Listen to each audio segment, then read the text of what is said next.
नांदेडमध्ये भाजपला धक्का बसलाय। भास्करराव खदगावकरांचा काँग्रेसमध्ये प्रवेश पाहायला मिळालाय। भास्करराव खदगावकर भाजपचे माजी खासदार होते। नाना पटोलेंच्या उपस्थितीत त्यांनी काँग्रेसमध्ये प्रवेश केलाय। नांदेडमध्ये अशोक चव्हाणांना हा मोठा धक्का मानला जातोय। खदगावकर त्यामुळे पुन्हा स्वगृही परतले।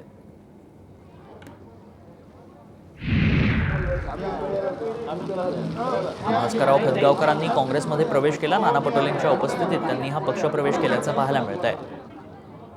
खदगावकर हे भाजपचे माजी खासदार होते। काँग्रेस पक्षाने मला 3 वेळा खासदार, 3 वेळा आमदार, राज्यमंत्री म्हणून काम करायची संधी दिली। मधल्या काळामध्ये काही रागापोटी मी भारतीय जनता पक्षामध्ये गेलो होतो, पण मला अतिशय आनंद आहे की नानाभाऊच्या नेतृत्वाखाली अतिशय काँग्रेसला मजबूती देण्याचं काम महाराष्ट्रामध्ये होत आहे।